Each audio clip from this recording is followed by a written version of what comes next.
Okay, so I'm a big Xenoblade fan. Like, I've played Xenoblade Chronicles 2. I haven't played X, mind you, because my Wii U gamepad's broken, so I can't really play it. A friend sending me down a gamepad that works so I can play it.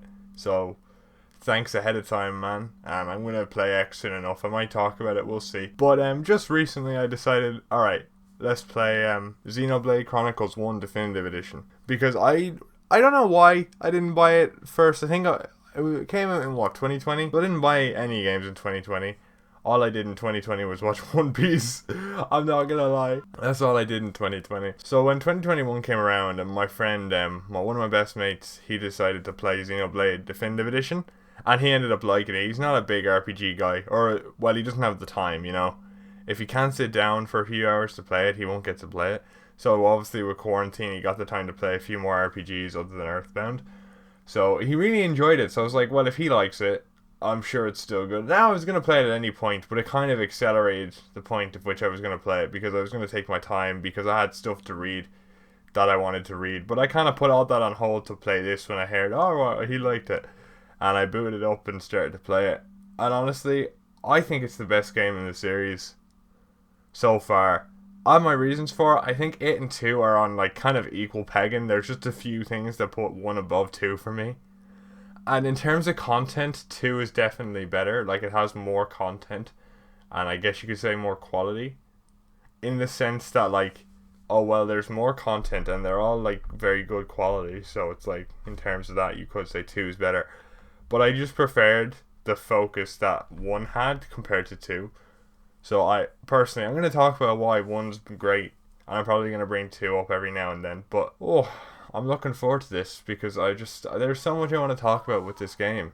There really is. For starters, that amazing hook. Holy shit. That hook was phenomenal. That Conley 9 hook, it was crazy. You've got no idea. You have got no idea, man. That was so fucking classic. That's a classic opener right there.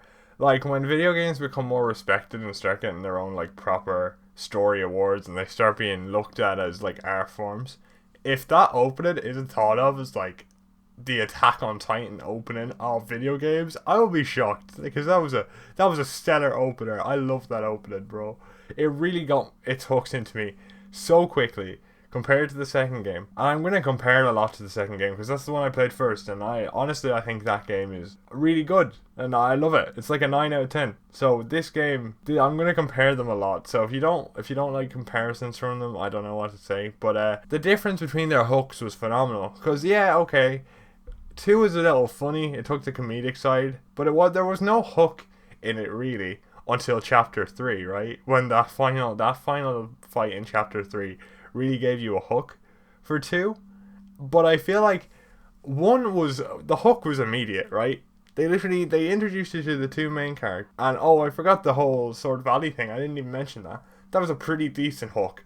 But then immediately after, they get the Conley 9 attack, and Shulk's voice actor, I don't know his name. I can't think of his name.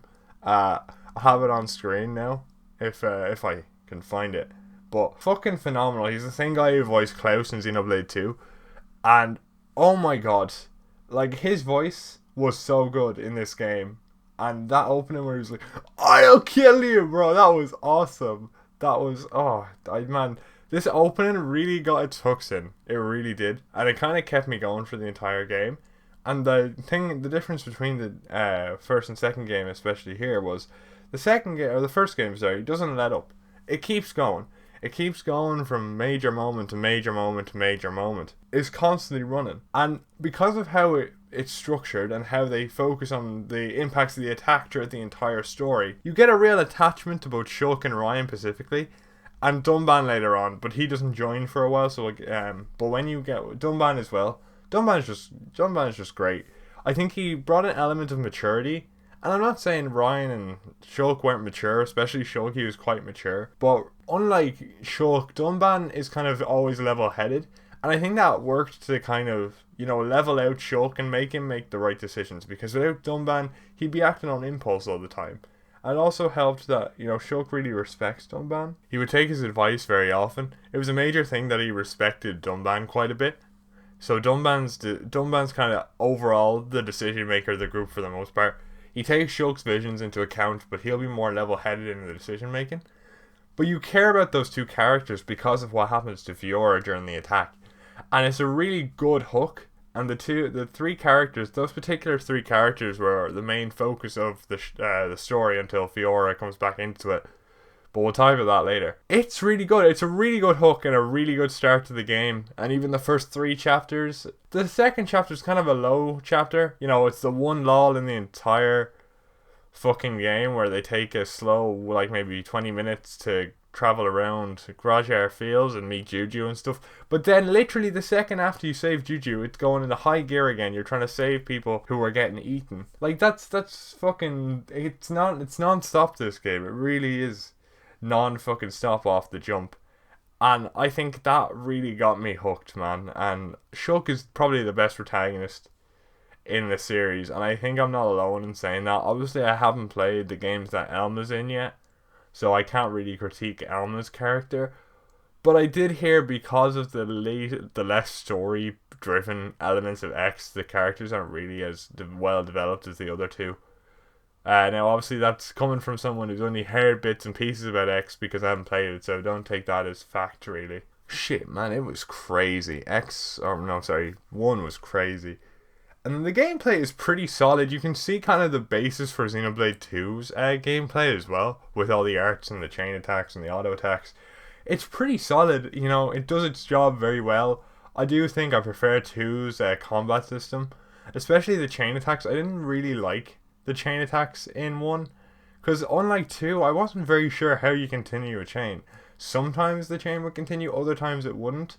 And it's not like I'd use different attacks, right? I'd use the same attacks nearly every time, but they still kind of... It's weird, to be honest. The attack system was weird in this game. The chain attack system, sorry. I did enjoy it. Grinding never got boring, which I think for an RPG is like the main test, right? If your grinding gets boring, you've got kind of a problem there, right? Because then what that causes is kind of, you know, because you don't need to grind in this game. In every RPG I've ever played, besides the Pokemon games, you need to grind. There is no not grinding about it, right? So if they fail to make grinding fun, that's going to be a problem. It's always going to be a problem. But I'm glad they did a very good job this time around. I was very, very happy about how it turned out. And the music, oh my god, the music, absolutely fucking amazing. Oh my god, the Xenoblade series, they got it. They really got it with the music, bro. Again, as I'm going to say here, it's the music especially. This is one thing 2 has got all the way over 1. The music is way better in 2. But 1's music is still one of the best soundtracks I've heard in gaming, bro. Oh my god, it's so good. It's actually so good. Like things like Memories and the Colony 9 attack and the Shulk and Fiora one and the You Will Remember Our Names. Or I can't remember the name difference because I think You Will Remember Our Names is the one from 1 and then You Will Recall Our Names is the one from 2. I can't always differentiate name wise.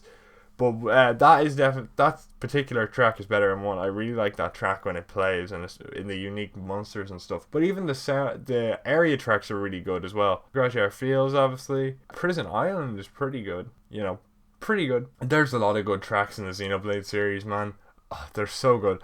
I was disappointed to see there was no vocal tracks from what I can remember, because in 2 they had 2 vocal tracks. One at the end and one at the end of chapter 3. So it was really weird not to see any like vocal tracks, but other than that, the music was so good.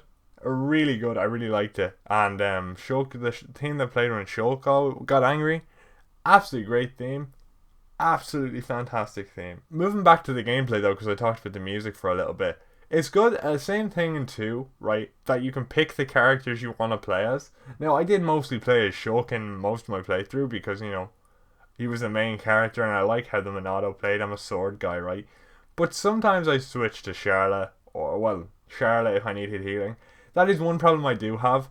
There was only one real healer and I had to kind of play with Charlotte for the entire game in my party, even though I didn't really want to.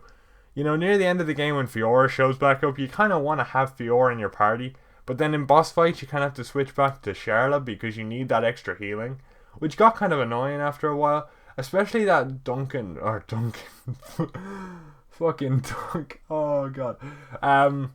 Dixon fight, right? Because the cutscene sets up Fiora and Shulk to fight him, right? But I kind of had to switch to Charlotte for a bit, or grind up fucking Fiora, which I chose to do in the end because, you know, thematic relevance, bro. I need to do this. So I had to grind the Fiora for a little bit because of that fight. And then I couldn't use Melia in the Thalethia fight, even though it probably would have been more thematically relevant. But I got my ass kicked a couple times. I had to grind a little bit. Luckily, one of my buddies told me about the fight ahead of time, so I could grind a little bit beforehand before actually doing it. So it was handy that way. But it is good that you can decide who you play as, but it's still annoying that Charlotte was kind of a need for your squad. You know what I mean? You needed a healer, but all the other healers would never heal. Their AI just wouldn't heal for some fucking reason. Other than that, it wasn't too bad. You know, it's not that big a deal because you can just swap them out whenever you want, and they get XP even if they're not in the party, so they're never really useless. They're usually just 1 or 2 levels below where you're actually at, so it's not that big of a drop. It's really good how they manage it, actually. I have to give them props there. But yeah, it's really good, really good. I really enjoyed their system, and I know they have the same system in 2, but this is the original system. They didn't change much, and it has to be commended, right? Because only playing as a main character can get boring. Alright.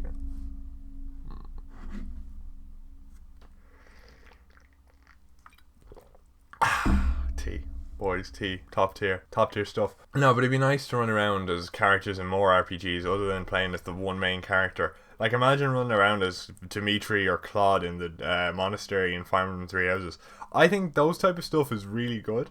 You know what I mean? I like that in this game, and I think I liked it in 2 as well. I have to say, man, New Game Plus, as far as I'm at in New Game Plus, bro, you can't use Fiora before you get her back in Chapter 7. Like, or is it Chapter 7? Ah, fuck, am I getting it mixed up with 2? Is it Chapter 10? Ah, fuck it. I think it's Chapter 7, right? Which is bullshit. Bro, I'm not, like, I looked at her fucking stats chart and she was level, like, 10 in New Game Plus, and I was like, what?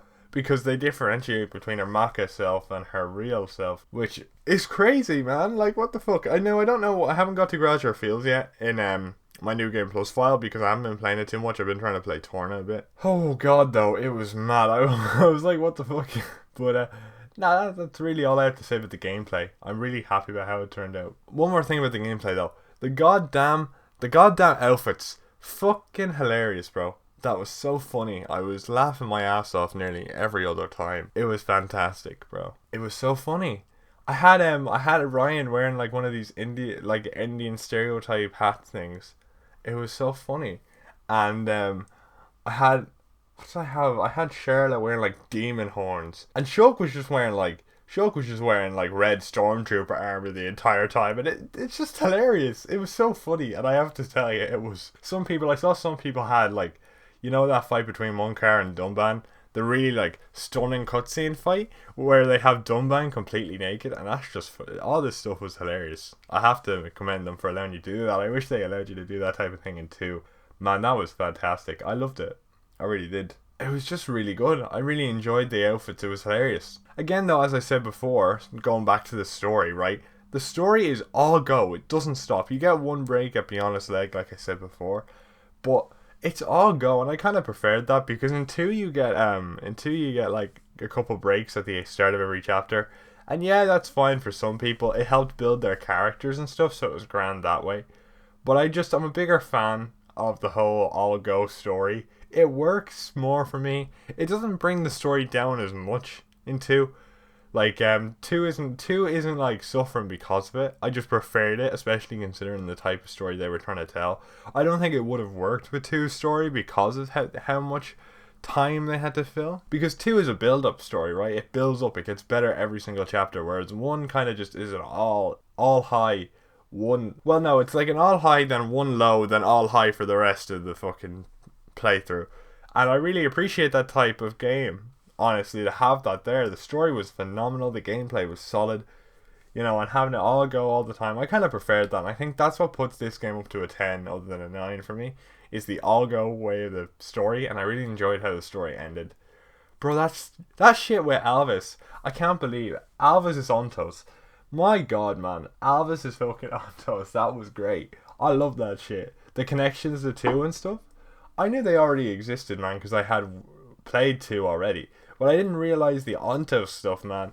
When I saw that core crystal when you're in Machina Forest, I was like, Damn, they really did. They really connected everything. I was like, shit, that red core crystal that looked like Pyrus core crystal. I was like, alright, I know what I want from Xenoblade 3. Like, straight away when I saw that, I was so hype. He was literally my favorite character for that entire game. Because I wanted more hints about it being Ontos. And I was so hyped to see what he did. Man, I can't believe it.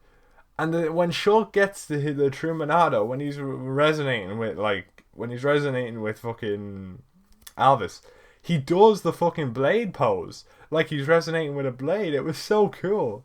It was actually so cool. Oh, man.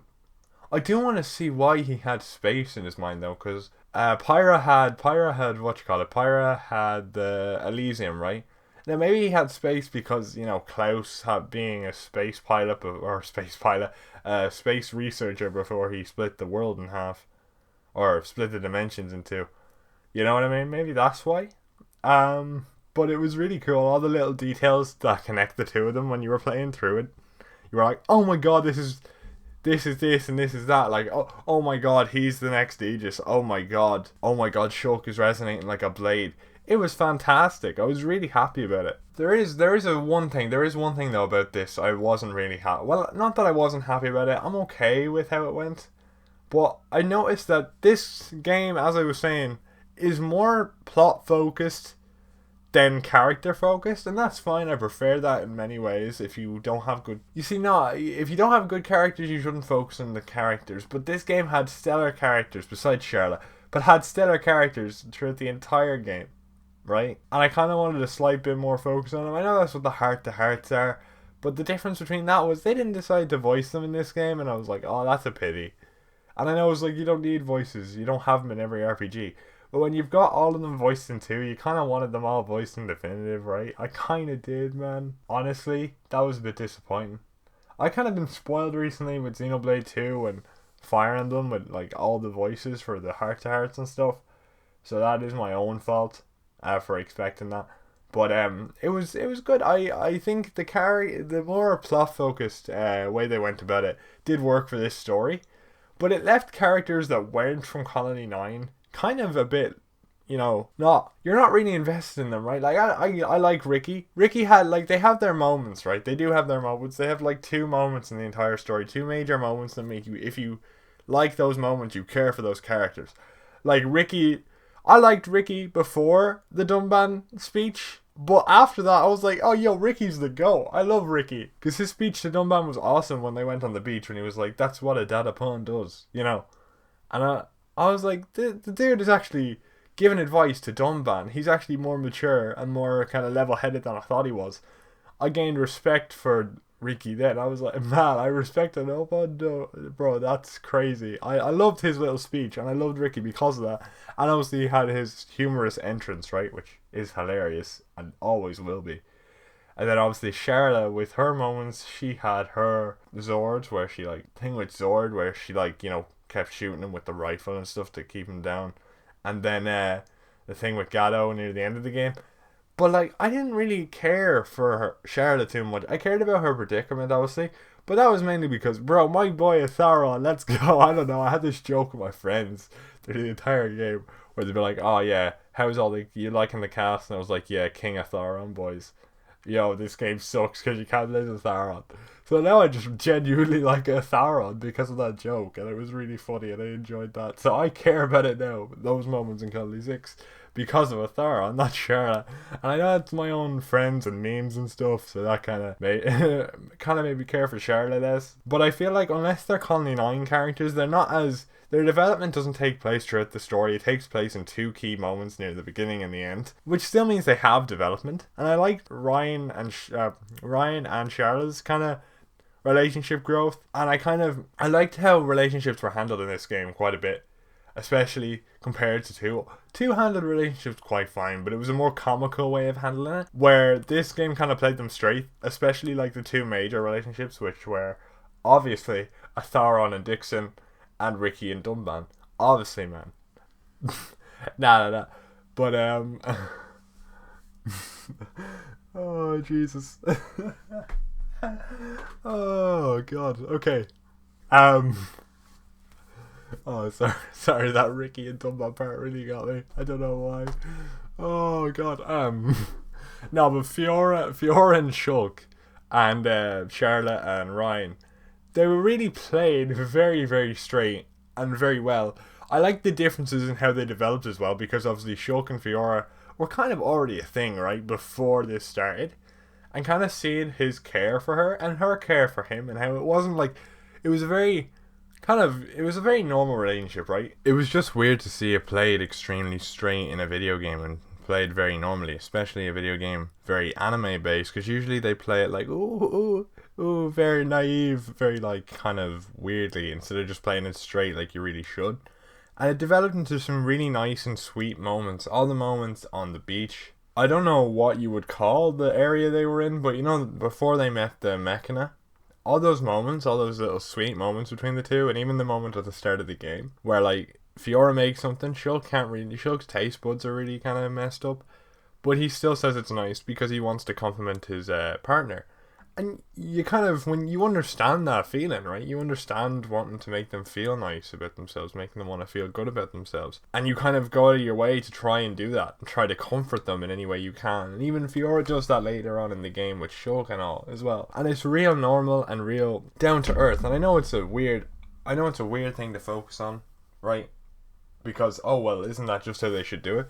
But video games don't necessarily do it all the time, especially anime-based video games. So it's really nice to see.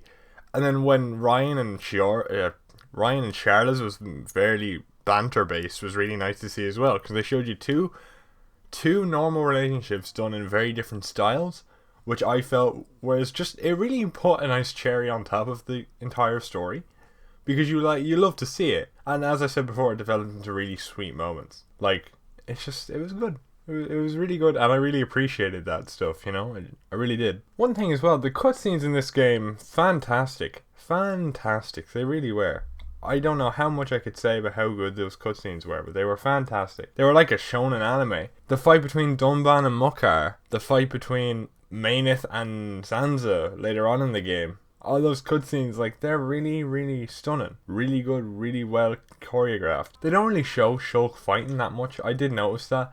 When rewatching the cutscenes, they show other people fighting, but the small things they do show, like when Shulk comes back in, I think it's chapter 17, when he, like, with the Monado replica, like, even those, they're done really well choreographed, and they're like a shonen fight scene, which I was not expecting from this game, and I really enjoyed it. Or everything with Dixon, everything with Dixon was very well shot, especially his death. And I know it's not a fight scene, but his death was very well shot. I really enjoyed how they did that. And I don't know if this was intentional, and maybe it's just being like exposed to JoJo by osmosis. But you know that part before the fight starts, or maybe it's in the middle of the fight, where like Fiora and Shulk are walking towards Dixon. Does that look like the "you're approaching me" meme? Because that's what I got from it anyway. I don't know if that was just me. Yeah, it was weird how I thought of it, but that was the first thing that popped into my brain. So I don't know, man. I do apologize. I can't really speak on Future Connected because I have not played it. I tried to get my friend to play too, straight away, when he's not really the biggest fan of playing things back to back. So I focused on that and weren't really focused on playing the epilogue. And I decided to play Torna since I haven't gotten around to it. So I was like, let's play Torna, and then I'll play Earthbound, and then I'll play Future Connect. Because I have all the time in the world, and it looks like they're about to announce 3, right? Or something like that in April. People are thinking it might be, or a new IP or something. So, you know, I'll just play it then while I'm waiting for the build-up. It'd be nice way to wait. If not, I'll just play it in June. Or whenever I get the chance. Whenever I finish Earthbound. So it might be a while away. I'm taking that slow, just playing it every few, like an hour or two a day. So I'm taking it slow, and I don't know how long it is. Apparently it's only like 37 hours, so we'll see how long I get through it. But I can't speak on Future Connected right now. One thing I must say is, I think I mentioned it earlier in the video, but just in case I didn't, New Game Plus is very bare bones from what I'm seeing. Obviously, I'm not at the start. I'm not like at the point now where it's like, oh well, there's a lot of stuff to do. But other than fighting unique bosses and like having the true Monado, what does it actually do? Because I would have thought, oh well, they're obviously going to do it where you can play as Fiora from the jump. But no. She's brought down to level 10. And from what my friends were telling me, no, in New Game Plus, you don't get to play as Fiora after a certain, until you get her back in the party. Like, that's what I thought would have been the big pull for New Game Plus. But obviously not. which I'm very confused about. Now, maybe I'm wrong. Maybe my friends are bullshitting me. They probably are, to be fair. I don't know why I took their word for it. You know, it was just a bit weird that there wasn't that much. It's still good because you get to replay the story as a fucking beast, but it was just, the New Game Plus was not as fleshed out as 2 was, and I was kind of a little disappointed there. But obviously the main game is the most important part, not the New Game Plus. I hope we see more of Shulk in future games, honestly. That's the last thing I have to say. I might talk about my hopes for the newer games at some other point. I don't feel like talking about them now. I kind of want to elaborate more on them when I get the chance. But I will say, I want to see Alvis meet Mithra, bro. I really do. That is like my biggest hope in this. Alvis meet Mithra. You know what I mean? That'd be really cool to me. I really want to see that at some point, because they hinted that at the challenge battle stuff where it's like, that sword. And I'm like, yeah. You know, it's they hint at it, but they don't get them to meet, which I want to see at some point, even in like a, you know, comic or something officially made. Like, I know sometimes they make like I don't know, sometimes they make like author's notes or something. If I want to see something with Mithra meeting fucking Alvis. I don't know why, but I really want to see it. I might talk about Future Connected. I don't know, at some point when I get to play it. They say it hints at the future for the series. All I really think that means is we're going to see more of Shulk's universe and Shulk as a protagonist, or at least in the party of the next few games, which I'm kind of expecting for 3 anyway. I have my ideas, but we'll talk about that some other time. I think after playing this game, and after playing 2 of Monolith Soft's games, and after hearing how much they helped out with some amazing games like Breath of the Wild, you really gotta say, like, out of all the developers Nintendo has, Monolith Soft really is the best.